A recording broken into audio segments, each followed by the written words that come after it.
it's good to have you here. I did a little introduction. I don't know if people could hear me or not because my sound was acting crazy. So I just unplugged everything, all the little equipment I got here. So I unplugged everything so we can hear each other. So we just got past the 18th year of the Wow. Give Back. So amazing. I'm going to start. I'm going to let you take over. This is your show today. And I want you to just share, first of all, introduce yourself for me. Let the people know who you are. And then we jump right into it. Okay. All right. Good evening, everybody. My name is Majeedah Rashid. I'm the Chief Operating Officer of the Nicetown Community Development Corporation and have been with the Nicetown CDC since 2003. Wow. And tell us a little bit. So it's in Nicetown. I did some homework, as you probably saw. That the building that it's in is historic. Tell us a little bit about the mission of the Nicetown CDC. Well, our mission officially is to improve the quality of life for those who live and work in Nicetown and surrounding communities. And we do that by goals and objectives that are inclusive and kind of focus on certain priorities like providing supportive services, doing affordable housing. We do affordable housing and mixed use development, commercial corridor revitalization, stabilizing and trying to help grow businesses, and land management. So my state rep is calling me. Busy. So we do those multifaceted things and try to connect with those we serve, from youth to seniors. And, we've been doing quite a bit, like in between things, community gardens, things like that, trying to make sure the community is clean with cleanup programs and things like that. But the main thing we do is we can do nothing of that without community engagement, ongoing community engagement and outreach.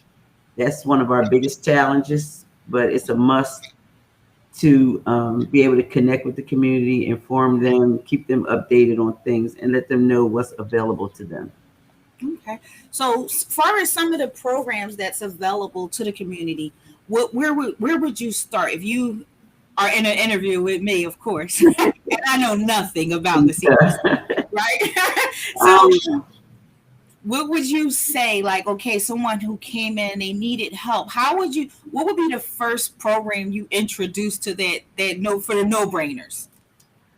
The first program I would introduce more than likely would be our NAC program, our Neighborhood Advisory Committee program, which is basically a program that provides it's the community part, it's the community aspect. So all the outreach, all the cleanups, recycle bins, food distribution, everything that has to do with community, RCOs and things like that, it comes through our NAC program. So that's kind of comprehensive, and it'll get you out there in the mix, and you can find out what the needs are, what people's needs are, and communicate those things and keep the community engaged.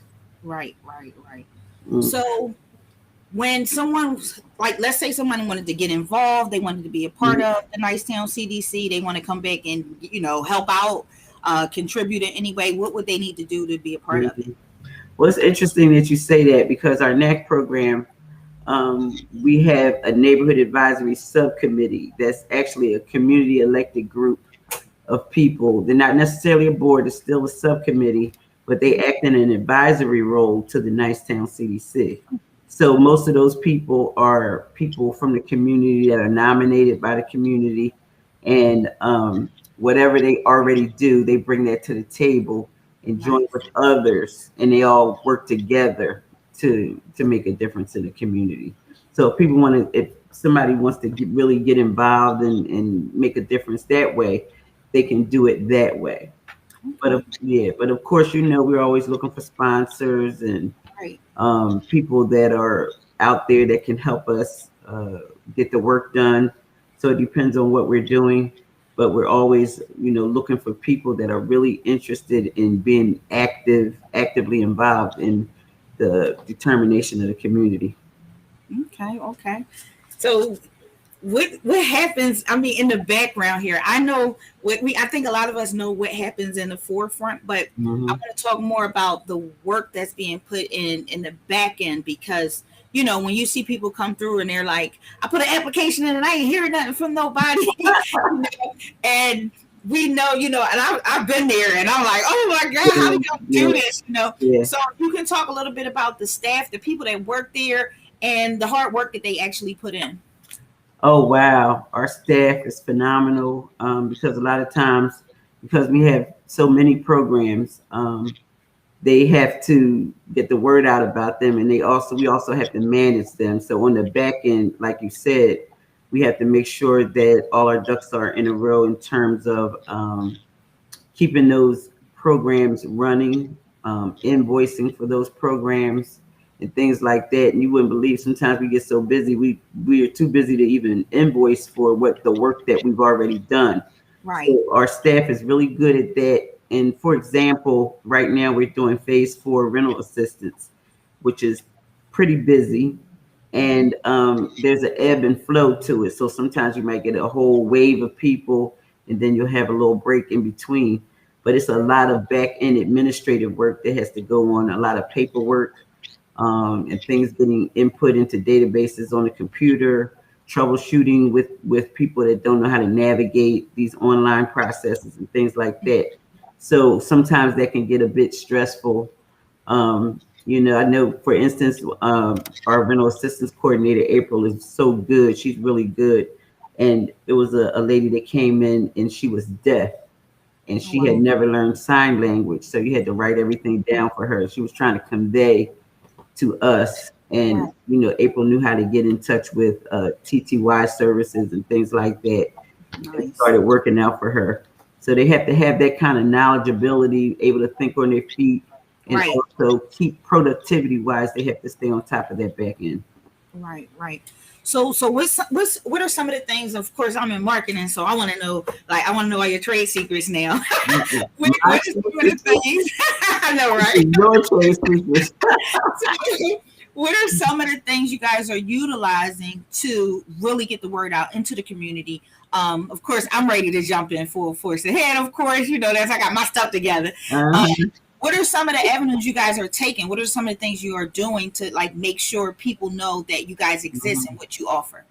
Well, we do a multifaceted approach to outreach. So we do door-to-door canvassing with door knockers, which we prepare door knockers, and that's updated on a regular basis depending on what's going on.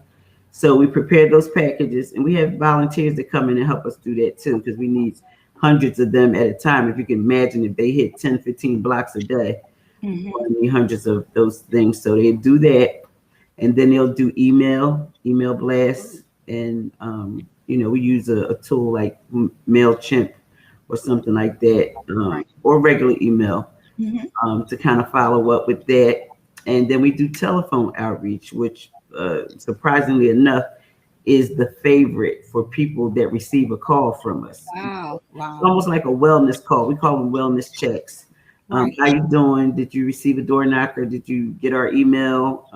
If not, this is what we're going to do. That kind of connect, and people really like that direct connection.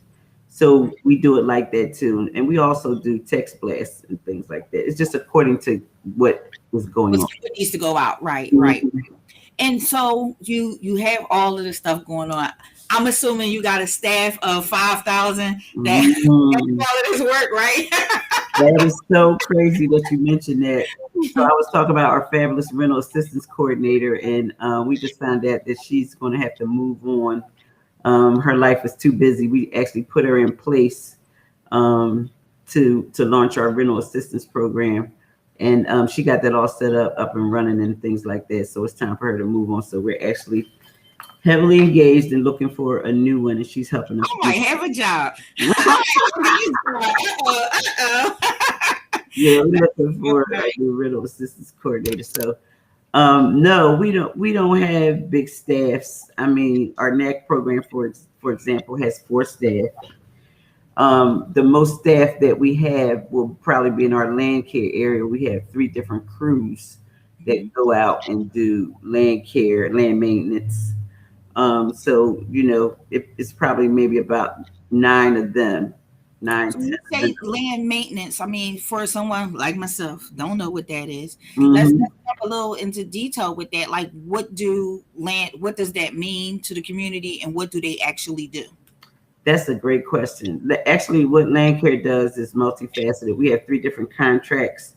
So we have what they actually do. A lot of times you'll see these vacant lots all over the city with the little fences around them. Mm-hmm. So sometimes they don't have fences, but what they do is they clean, cut the grass, and maintain those lots. They get cut twice a month, which really isn't enough, but they cut them twice a month. So right now, I think we're managing maybe about 650 vacant lots in Oh, northwest Philadelphia. wow. And we started out with a small group of them, and then we kept growing and growing. So actually that's those contracts are really our most lucrative contracts, and it allows us to train local residents that are Wow. interested in land management, getting them certified, OSHA trained, and things like that. Hmm. And they're able to maintain these lots and things like that. It's not easy work. It's challenging work, but Awesome. we keep people employed like that. Absolutely. Speaking of keeping people employed, of course, I was there eavesdropping. So I heard about another program, and I wanted to see if you could talk about that a little bit, where some people can come out in the community and Mhm. get paid to really just help out, if just pay for a day or something like that. I know I'm messing Yeah, it up. So you could talk a little bit about that to those who may be interested. that is my favorite program. People wonder why, but that's our same day work pay program. And basically, those people who are interested in helping us keep the community clean, and we only do it once a week. Sometimes we might do a special project in addition, but it's once a week, usually on Wednesdays.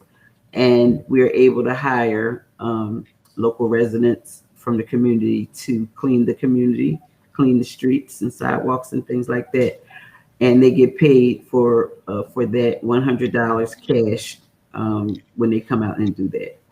So Wow. they get together. Most of them come back often, so they get to know each other. They get to know the community. The community, oh man, they love them. They see them coming with their all their equipment and stuff like that, Right. and they're out there telling them, bringing them lemonade and all that kind of Oh, good stuff. wow.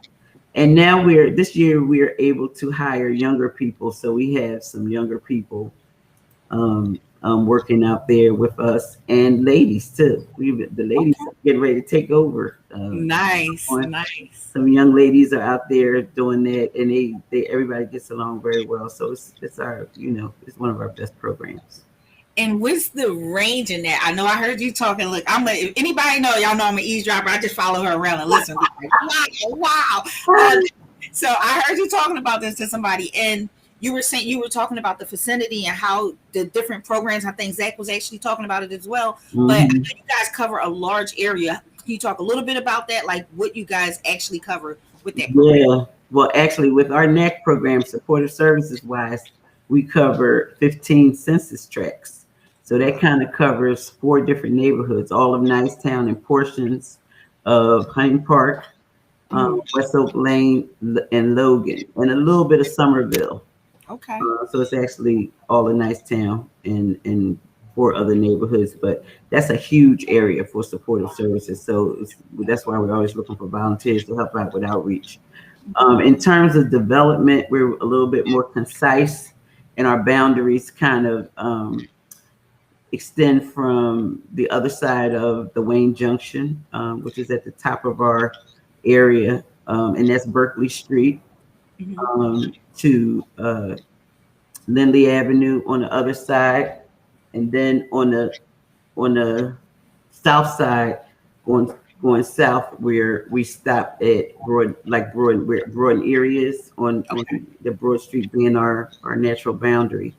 So it's kind of a big area, but actually Nicetown is one of the smaller neighborhoods in the city. And a lot of times you'll hear Tioga Nicetown, Tioga / Nicetown, or Nicetown / Tioga. The Nicetown is really a smaller neighborhood, but the way we address needs, it kind of extends us, Right. outside of Nicetown. Yeah. Oh, y'all get around. I hear about y'all all the time, so I know. So what do you enjoy? Now it's personal. Ah, So you do this and you do it well. And I know it got to be overwhelming, frustrating, and crazy at times. What keeps you motivated to actually get up and go in all the offices that you go in throughout the day? That's a great question. Because sometimes it does get frustrating, especially with everything that's going on in the world today. Right. But I'm telling you, the things that really keeps me motivated personally is to see the growth of a local resident, or see something, turn around for somebody that was seeking help. Right. And they were able to do something with it. And that kind of was exemplified the other day at our Give Back Festival, when we awarded Miss Rose Kelly, who's been a volunteer with us for years. She's just a natural volunteer. She cares about her neighbors and everything. And what she did was, not only does she help with outreach and things like that, but she had taken it upon herself to start to try to educate her neighbors about getting the COVID-19 vaccine. Wow. And she didn't really know how to utilize online processes and things like that. So she worked for a couple of weeks with our NAC coordinator, Solomon Williams. And he was able to, and it took a lot of patience, but he was able to teach her how to go online and sign people up and things like that. So at the time of the give back, we surprised her with a certificate of outstanding service. Wow. And she also got a TV thrown that day too. She was really she got a TV. But she came in yesterday and she said, I got 4 more people. So she said she's not stopping. She's still doing it. And things like that right there really, really, it excites everybody. You see progress and you see how you were able to help someone. Right. And grow, and and they can grow in their capacity. So that right there is the kind of thing that keeps us motivated. Awesome. So you mentioned sponsors and how these programs work, and I think a lot, I have arguments with people all the time because I grew up in the CDC and I know how it works. So one of the things, different sponsors, donations, things like that, if you could talk a little bit about how because a lot of people think, oh, they just get money from the city or they get money from the state. I know it don't work like that. So if you could talk a little bit about that so we can, address my arguments here so I can win. Well, you'll probably win because it is hard work and people really don't understand process, because we're a nonprofit basically. So one of the things that you have to, we've been taught as a nonprofit is to not depend on grants and governmental funding as much as you can. So over the years, that's why a lot of things we're contracted to do. But we're, I would say right now, we're 70% basically non-governmental. So, and it took us a while to get there. You have to diversify your funding streams. So for some things, just say like our Give Back Festival, we rely on sponsors. There could be corporate sponsors, private sponsors, and individuals that feel like they want to donate or contribute to the Give Back Festival or the ZAR education scholarships or anything related to the festival. When it comes to actual operations of programs, they may be more connected to a contract that we may have with the city, or like our land care is contracted with the Pennsylvania Horticultural Society, and things like that. Our NAC program is contracted by the Division of Housing and Community Development. So a lot of those are contractual, some governmental, some not, and different things like that. But we're always looking for ways to have a diverse base of funding streams, so you don't get dependent on governmental funds and always writing proposals and looking for grants and things like that, which we do. That's So that's my next question. Mhm. So you already jumped in, so I'm gonna stop you. We're gonna take you right back to it. So far as and I think that's another big job that people don't really understand, because I tried to write a grant. I mean, I got it and it worked, but it took me forever. Yeah. So can you talk a little bit about how that works with a large, with a corporation like yourself? Who does it? Are you sitting at your desk all day with a stack of papers, this guy writing? Like, how does that happen? Well, it depends. Again, it depends on what the activity is or whatever. And I do a lot of grant writing, programmatic grants, like everything related to our NEC program, or when we ask Department of Community Economic Development for funds and things like that. I usually write those grants. But when you get to the bigger grants, or especially if it's anything related to development, then we have a team of people that work together to submit a proposal for a grant.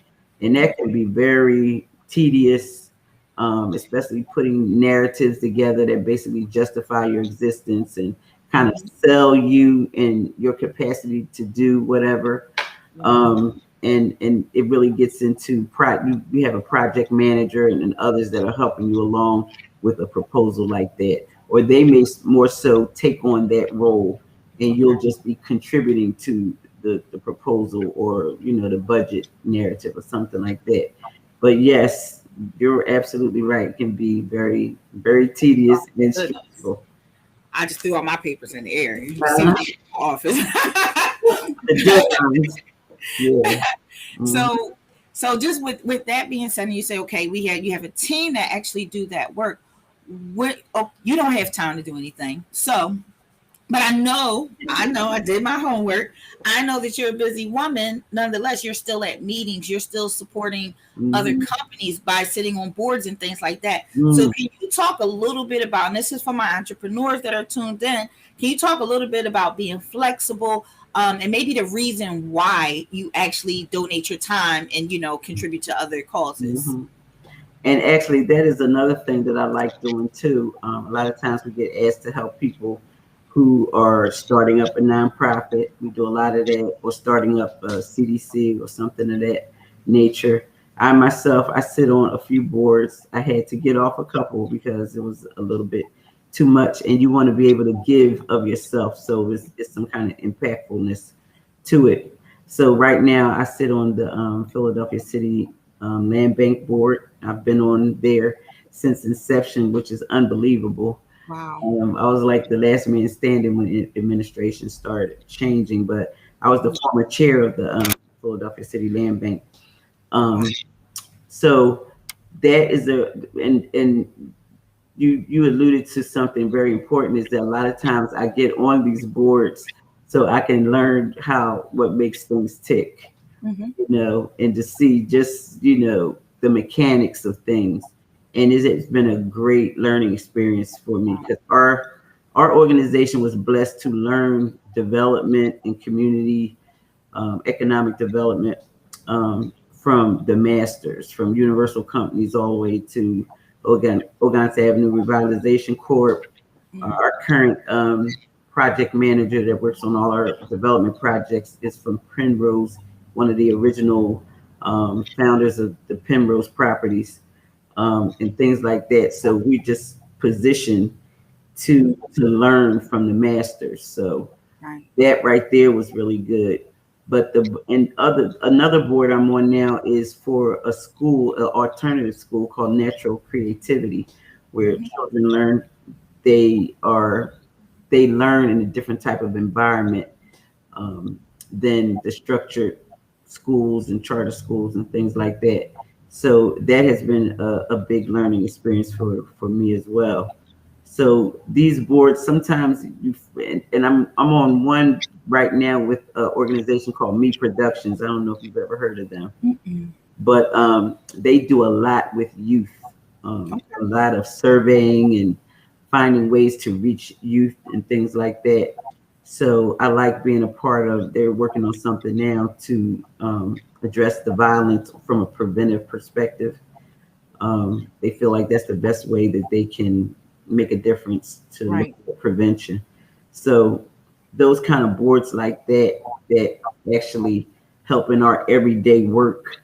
Right. I like to keep it like that, not just a board that has nothing to do with what we do, right? just sitting there, or you just, but I like when you can learn from it, you can be a participant in it, and you're respected for whatever you bring to the table.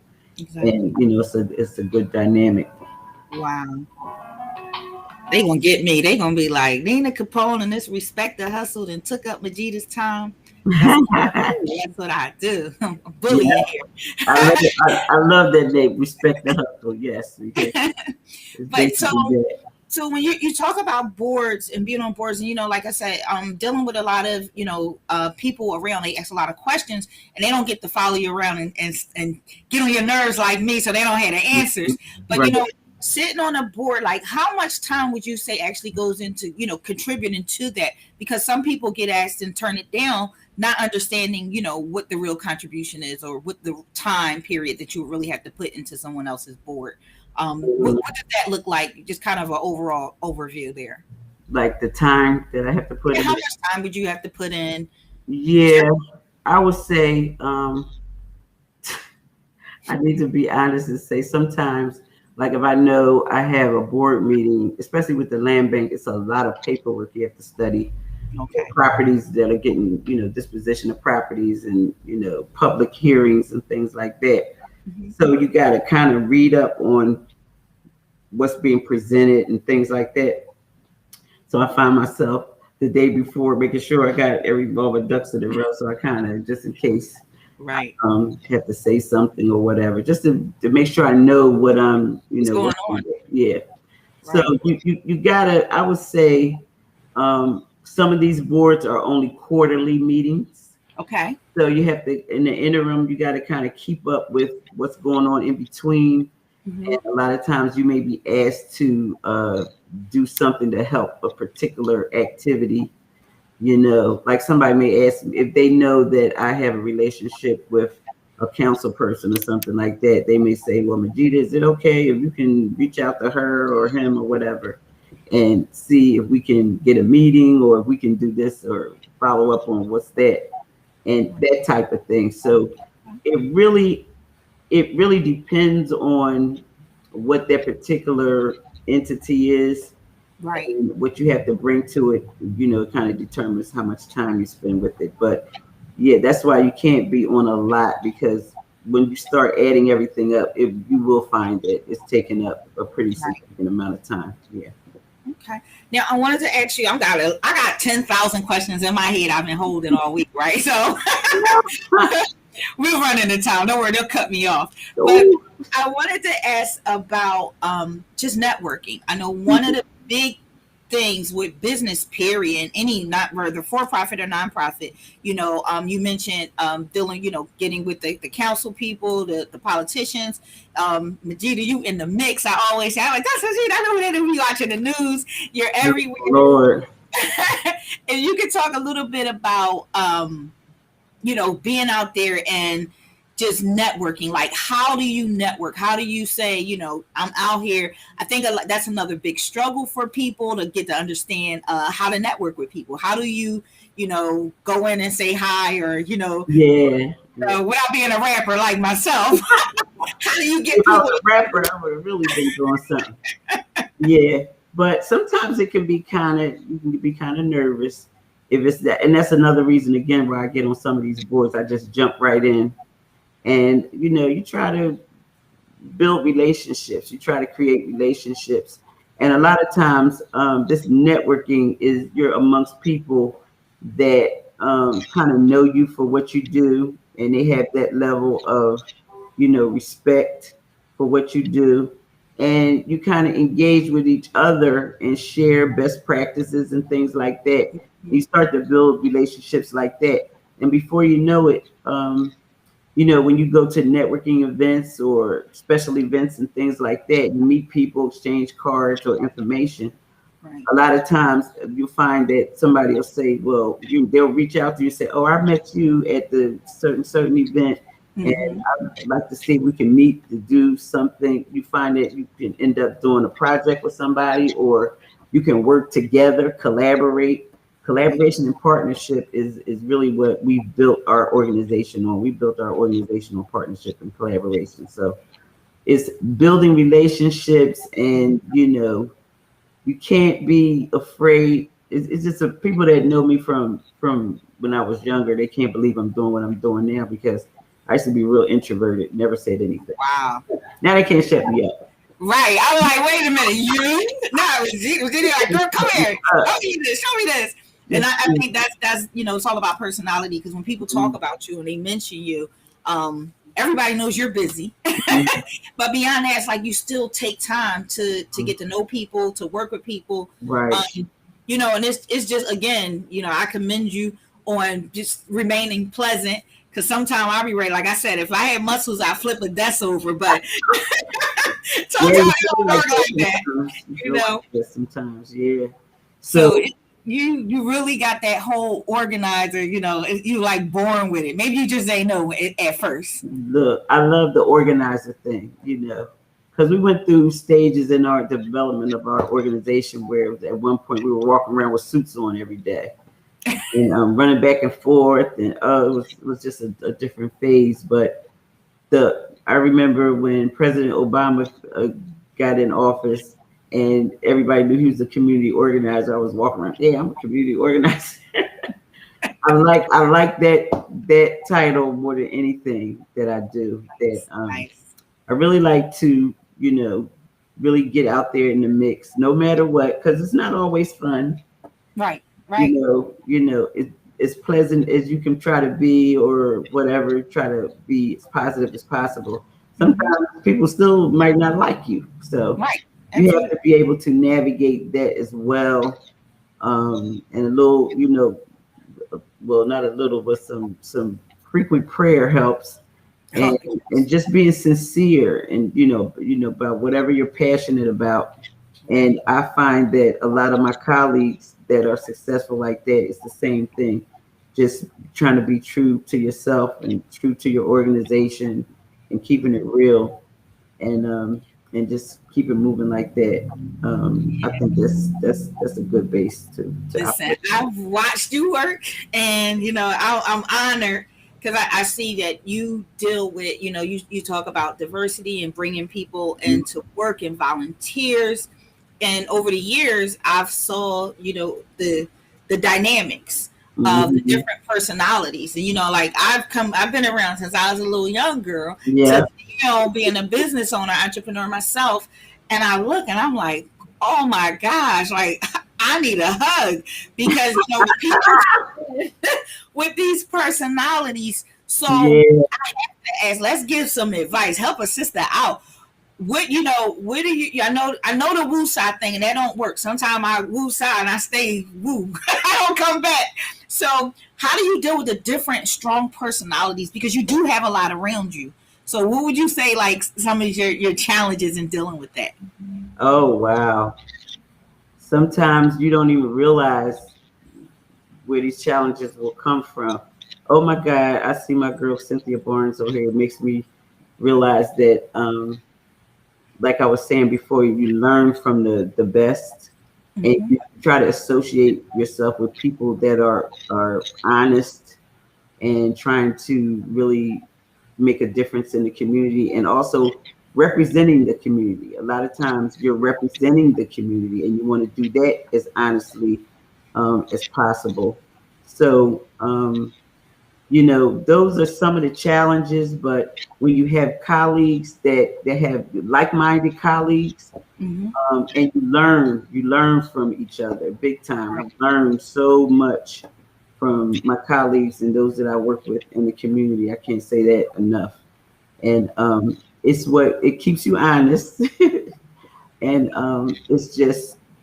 it's like a support system for those of us that are doing this. So that's another network right there. It's a support system, and we encourage each other, and things like that. And that's been a real blessing, to what I do every day. Absolutely. And I mean, just being in a community where you are, you're on the strip, and I call it the strip, right? So yes. I mean, location is everything, and it's a great location, but nonetheless, it's a busy space. I mean, I remember calling you one day because I was watching the news and I was like, "Oh my God, that's my family. Are they okay? I check on them. What's happening?" So, I mean, with the day-to-day operations and things going on, and with what happens outside the office, how do you deal with that? Because I know that could be, you just kind of create fear in us, and different staff. How are you dealing with that? Well, are you talking about like just what's The going on? violence, the Yeah. the bomb threats. I mean, it all goes down sometime. And like I Yeah. said, I find out like, oh my God, are they okay? We need to take in some fumes and get them. Yeah. Like People so. call us a lot. People call us a lot when they see, especially if they recognize the area and they see Right. stuff. Yeah, we're just thankful that we really not had any incidents, but at the same time, just about everybody with the Nicetown CDC has experienced violence and murder. Our CEO has lost 2 sons to senseless violence. Our chairman, he just lost his son a couple years ago, and it urged him to form an organization called Black Male Community Council of Philadelphia. Mm. So most of us that are on the board of the Nicetown CDC or staff have all been affected in some way. And lately it's just a lot. It's like almost every turn when you wake up in the morning, you just pray nothing's happening, but Right. then still you hear it. And lately you've been hearing on the news, Nicetown. Sometimes they put Nicetown title together, and it's like this one got shot, 15-year-old, this one and that one, and that keeps hitting us every day. It's hitting you. Sirens, reports. And it's traumatic. It's traumatic to Sure. those we serve, the victims, and those of us that are out here working. So again, we almost have like we seek refuge in each other, and look to each other to keep your head up and keep working. It takes a lot to keep working in the Absolutely. environment. Sometimes you feel like you're not doing anything, or what else can I do? We need to be doing something else. Right. And Right. so it's what we like to do too. And we said this a lot at the Give Back Festival this year. We want people to know the good works that are going on. It seems like all of this death and dying and traumatic things, but Hmm. there are people out here doing some fantastic work with youth, with seniors, with the community, trying to make a difference, trying to protect what's ours, in Right. terms of any kind of gentrification and stuff like that. Amazing work. And I'm talking about people that are working hard. So it's good for the community to know these things. And most of the time they're not aware. So again, that's the importance of the community engagement and outreach. Yeah, getting that good word out. We need to hear some good news sometimes. And we really do. And I think it's important. And that's why, you forced me, because I'm going to just blame you, to add this community conversation with Nicetown to the segment, of the Respect the Hustle. Because what I want to do is work alongside you to get the people, who we know need recognition or need to get the word out. I mean, because doing videos or doing lives like this, we're reaching people Yeah. fast, and we can resend it out and say, hey, I don't have time to talk, but check out this video. Mhm. This is what we do. This is who we are. Because I think it's important. Again, like you said, I met so many people at the Give Back where I'm like, oh my God, I got to get these interviews going like yesterday. And like, Oh, man, so many people. right. And I think it's important that information shared, because again, I had to start it with you because I say you are the hub and the connection to this community and far and wide, because so many people know you. Like, I'm out in the Southwest area, but they like, ain't you the girl from Nicetown? I'm like, that's not. So just, that means we're reaching people all over the city, and it's just bigger than Nicetown. So that that impact is huge, and people, I seen them come by to donate, just giving stuff. We like, what is this? What is this? So that's huge. And I just, like you said, for people who are out there, like I said, I met maybe 10 people that I need to get on like yesterday, Oh, wow, that's do an fantastic. interview so people can know that they exist, because Mhm. that's the struggle. Because you guys are not only a community center, but you're also counselors. I Yeah, mean, yeah. You I definitely think that we too. take that and separate it sometime, but I'm sure people walk through that door on their last leg, Absolutely. just feeling down Mhm. or at the end, Yeah. so just so before we go, I have to ask, how is that? How is it dealing with the emotional side of people coming in, because you're the community center, you're where we all, this is it. This is I have to go in and see if they can help me. Yeah, that can be a challenge as well. We've had coordinators over the years, and they all still come back, and we're still good. And I remember one coordinator we had that she was real attached to these seniors, and something had happened to them. She realized something with them, and she was just crying at work. I mean, it can take you there sometimes. Absolutely. A lady called on the phone the other day, and she was calling for rental assistance, and I said, "Well, April's not in today." "Oh, I'm supposed to have a 2:00 appointment with her, and my landlord is getting ready to do this and that." And so I was like, "Okay." So I looked around and I said, "Are you gonna be able to take this lady?" And they said, "Yeah." And I got back on the line and said, "You know what? You can come on in. We're gonna help you." And she was so, oh my God, she was so happy. Even when she got here, she just kept saying it over and over. So if it's a possibility that you can kind of go the extra mile sometimes, you have to, because it could be you. You imagine yourself, for the grace of God, it could be any one of us. So we try to, even though I'm telling you, it could be a real test with COVID going on. Put on your mask, and sometimes people don't want to wear it and all like that. But we try to do everything and make it's us here, this family. Look, put your mask on, do this. Let's do this together or whatever. Right. And work your way through it from that perspective. It works most of the time, and sometimes it doesn't. But that's just the way we try. I try to make sure we treat people the way we want to be treated, but it can be very stressful and emotional at times. I'm sure it can be challenging. Just kind of thinking about it and the different things that, right now are going on with the housing.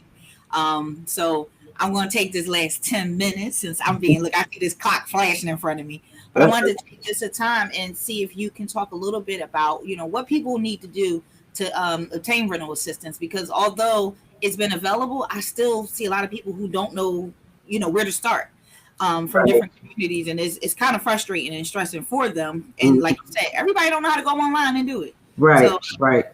For the most part, I like to say that we're hand holders here. As far as our NAC program is concerned, we're hand holders. So most people can go online and complete rental assistance application. Some people can't. So those that don't, they're the ones that call us and they say, "I try to do this, I can't do that. Can I?" And you make an appointment with them. So basically what they have to do, if they're having issues and they need some assistance or help, they can call us.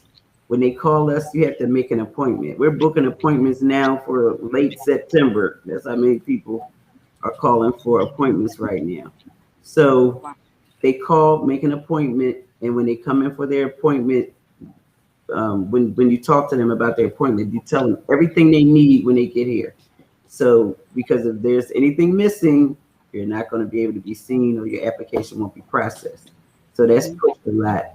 And then when they get here, we try to walk them through and let them see what we're doing in the computer, loading up documents, leases and things like that. Walk them through that process, because one of the other things we do is not just to do it for them all the time, but if they can't, we try to walk them through it and let them look and see what this process is. Right. So they can check the status. They don't have to come running to the office every time they want to check something, although a lot of times they do. They do, right?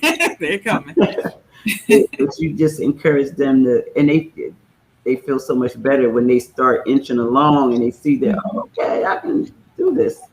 Right. So, that type of thing. So that's basically it. You call, make an appointment, make sure you have all your documentation, and come and sit down, and our folks will help you.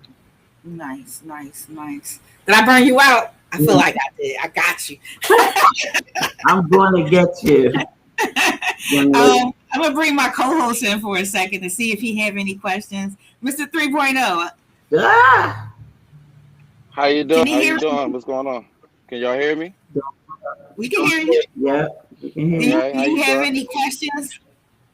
Uh, I do want to say I don't really have questions. I just want to say that I really do applaud you for all the hard work that you put out there. I have family to live in that neighborhood of Germantown. I had the pleasure of doing a lot of work for you as well. You may not remember me, but I'm the computer tech. You Yeah, know I You the think he is. I dragged him along. Yes. I'm a remember I sure. got my first one-on-one computer tech lesson in your building, and you can't tell me I'm not a computer tech. But again, uh, I definitely applaud you and appreciate all the hard work that you're putting out here in this community. I look forward to more.